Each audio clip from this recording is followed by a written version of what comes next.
And the Federation of Kenya Employers is this morning launching the Employer of the Year Awards, set to award the best employer. Now, the function is currently underway at the Radisson Blu Hotel here in Nairobi, and we just want to cross over there live to just take a look at some of the pictures there and follow what's going on. We invest in to achieve growth, because for us to achieve the kind of returns we need, it means you must identify the best companies to invest in. And so the question is, what do we look at when considering what company to invest in? And if you are sitting in our investment committee, you may say perhaps great companies come from great strategies. My background is in law and finance, and when I initially was my role as an analyst, I spent a lot of time looking at the numbers. And I made a lot of mistakes in looking at those numbers, because many times, having looked at the projections, done my evaluation, the reality turned out to be very different. And then I realized after many years of making mistakes that I was looking at the wrong thing. And the most critical thing in my view is the people, because people make the numbers. People make the numbers happen. And so how to be best among peers is how to be best really on the people pillar. Because you have the strategy pillar, you have the people pillar, you have the processes. But you'll achieve the lowest. People is the limit of how far you can go. You might be in a great business, you may have a great strategy, you may have the capital, but the people pillar is the most critical. Now, when you come to the people pillar, the most important thing, and what I wanted to speak about that some of my colleagues have not spoken about, is the leadership. The leadership is the most critical element in an organization. And this is something we spend a lot of time looking at. And what our country needs today, because we have a lot of ground to cover, is a leadership that is capable of creating what does not exist. Leadership with the capacity to envision and implement. You have too many people who envision and talk very well, but they're not capable of moving beyond that to implementation. And those are some of the qualities we look at and say, what is the capacity on the leadership side? The second thing I've learned from experience when analyzing the leadership pillar is to look at the track record of the leader. And today I know I'm in the midst of many leaders, but you have a responsibility. All right, so that is James Moria of Centum speaking there, but we also just want to get to hear what the CEO of Standard Group, Orlando Lyomo, had to say earlier on. We are trying to play our role in ensuring that this ogre of corruption is dealt with, and we'll always find people lashing back.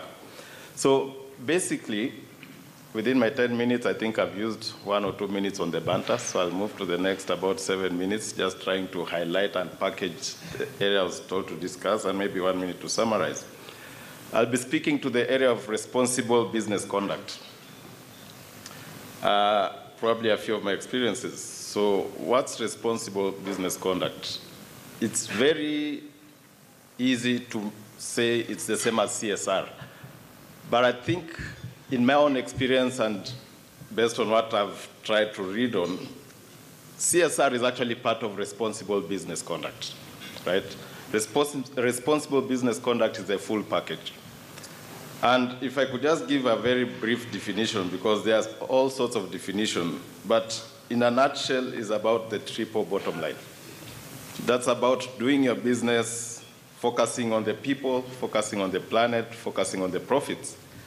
Or in a more maybe wordy way, it's about balancing the economic success of the organization, focusing on the environmental stewardship, and of course, finally, focusing on the social progress while you are doing your business.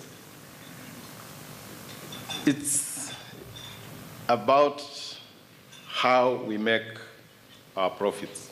It's not about making profits. So I hope that sort of defines what I look at as responsible business conduct.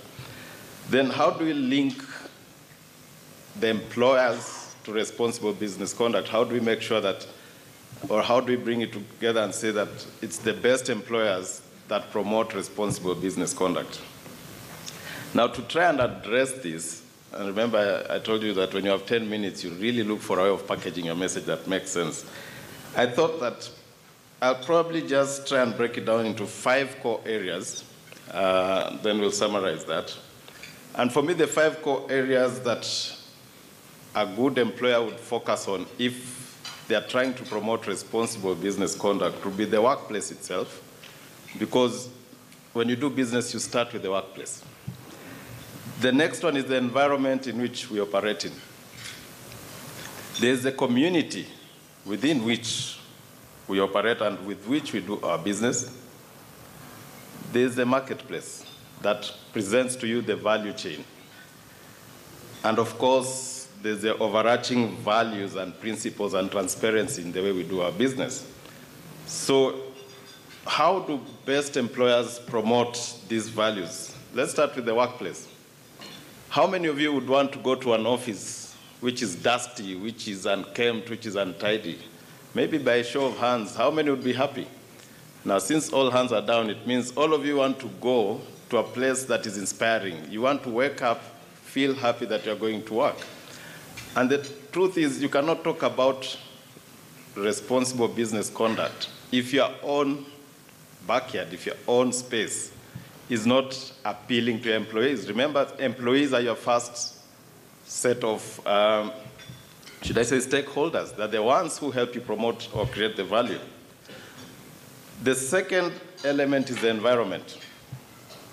Now, a lot of us either manage or work in organizations that the byproduct of what we do tends to be either harmful to the environment or has certain adverse effects on the environment, or heavily borrows from the environment for resources.